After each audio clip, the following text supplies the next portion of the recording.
Grab a seat, grab your coffee, and let's just dive right in. Treat this explainer today like a one-on-one mentoring session, okay?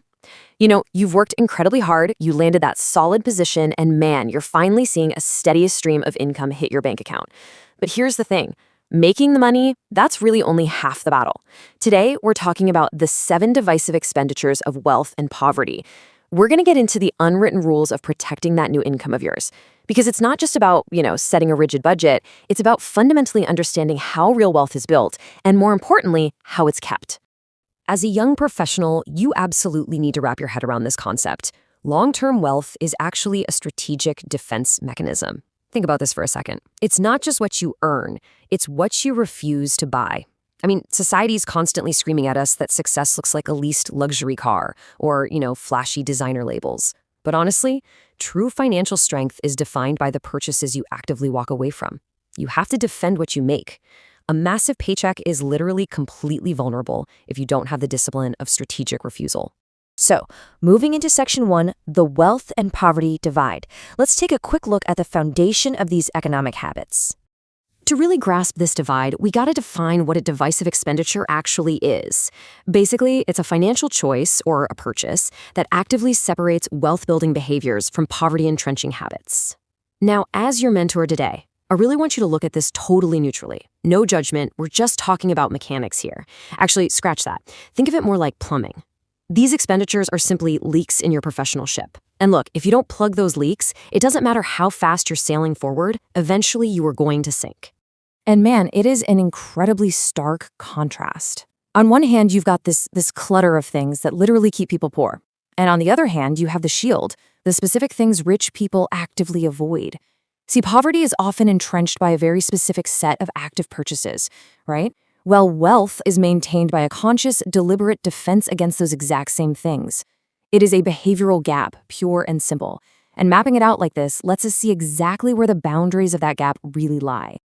All right, moving right along to Section 2, 7 divisive expenditures. Let's go ahead and identify these specific financial traps. So, our framework boldly identifies exactly 7, yes, 7 of these highly specific hazards for your early career income. We're talking about things like the illusion of quick cash, gambling and lottery tickets, or depreciating assets, like those ridiculously expensive cars people buy just to impress folks they don't even really like.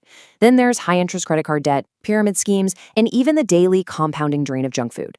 You definitely don't have to go out and memorize some dense financial textbook. You just need a simple mental checklist to dodge these specific pitfalls. And listen, understanding these 7 items, it's not about looking down on anybody at all. It's about treating avoidance as a tangible asset. These specific purchases actively drain your income, period. But by employing deliberate avoidance strategies, you essentially map the behavioral gap between economic brackets. Think about it this way.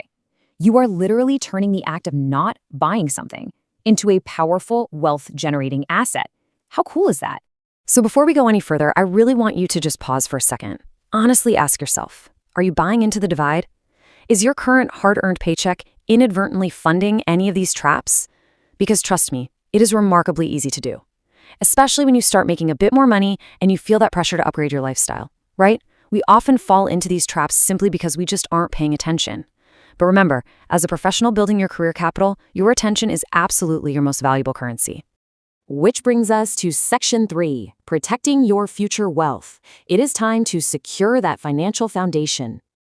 So how do we do this? Well, you can transform everyday spending into a powerful defense strategy in 3 pretty straightforward steps. Step 1, acknowledge the traps. You can't avoid what you don't see, right? Step 2, observe the divide. Just watch the financial behaviors around you completely neutrally, purely to learn the mechanics of where money actually goes.